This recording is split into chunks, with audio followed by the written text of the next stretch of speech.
Hey, what's up guys, Almost G, and today I'm going to be comparing the three main Nerf series that is Elite, Mega, and Rival. So, starting off with the Elite series, the ergonomics are fairly regular. Sometimes I base them off of normal firearms, so the ergonomics are fairly normal, basic. It is also the base series for which multiple other series have been branched off of. So you have the main Elite series, you have, surprisingly, Mega. You also have the Zombie Strike series, the Modula series, the Doomland series, and the canceled Alien Menace series, which Doomlands was canceled too, but whatever. Man, all of those lines branch off of Elite, so they use most of the same stuff. So, yeah, they use most of the same darts, attachments, and all that, mainly because it's branching off of Elite. The attachment system it's on basically everything. It's on everything except for Rival. So, if you want to put this on top of a Roto Fury, for some reason, whoops, what the heck? It's not stinging. There we go. You can do it if you wanna. Gosh. If you wanna put another barrel on it, you can. If you wanna put on another stock, you can do that. That's how amazing this system is. The measurements of the Nerf Elite Dart are 2/13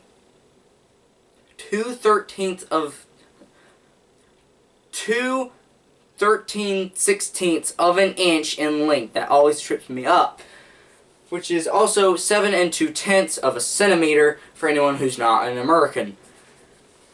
In width, it is half an inch, which translates to 1 2/10 centimeters. And the foam, the thickness of the foam, is 1/8 of an inch and 4/10 of a centimeter. So fairly small, you can pack a bunch of them into a pocket or whatever. The only thing about these darts is that they stink. They're inaccurate, they fishtail everywhere. If they want to go to the right of a target, they're going to go to the right of a target and you can't do anything about it. I'm sorry, these things are just, they're bad. But the blasters do have a 70 feet per second average, so you can kind of gauge on what you want. 70 FPS is, decent. It's not the best, but it's also not the worst. So, fairly average, normal blaster series. Moving on to Mega. This is not a good example, but Mega normally has odd ergonomics. A great example of that is the Mastodon, which looks like a minigun. It does have the front handle, but it has a normal grip for some reason. It's weird. The ergonomics on Mega Blasters are normally pretty odd. So, yeah, that also translates to them not really being competitive. I would use this as saying it's not a good example, but the Roto Fury fires duds almost 50% of the time that you fire it, so it's really not a competitive line. It's just there to have fun if you want to do that. But they shoot at the same range as the Elite Darts, because the Mega Dart is not as aerodynamic as the Elite Dart, but they do shoot harder, so it flies basically at the same range. Excuse me. The measurements of the Mega Dart is 3 5/8 of an inch for length, and that translates to 9 2/10 of a centimeter. The width is 6/8 of an inch, which translates to 9/10 of a centimeter. And the thickness is literally the same thing as the Elite Dart. The foam is just as thick at 1/8 of an inch and 4/10 of a centimeter. So, keep on dropping these things. So, yeah. Basically the same. These things are fairly accurate, though. Unlike the Elite Dart, which stink, these are very much more accurate, and they whistle, so it's a lot more fun. You know, you fire the Mastodon, it's like, toot, toot, toot, toot. It's so much fun. I love it. Yeah, anyways, enough about the Dart. The blasters shoot at 80 FPS on average, which is basically, that added 10 FPS on the Elite average is basically just to shoot the larger darts as far. Basically, because there's more weight since they're bigger. So, yeah, moving on to Rival.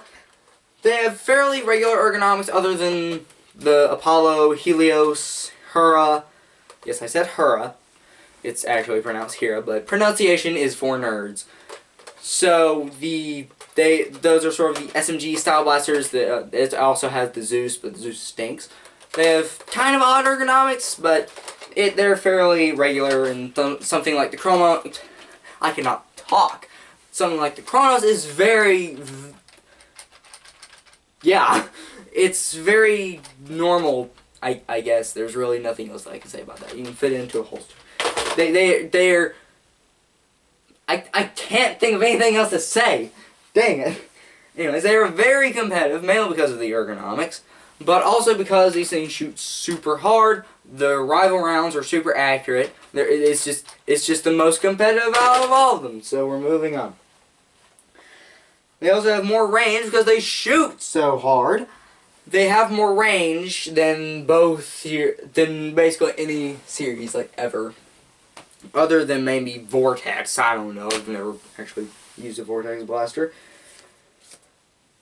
And the measurements for the rival round are 7/8 of an inch in length and width, which is 2 1/10 of a centimeter.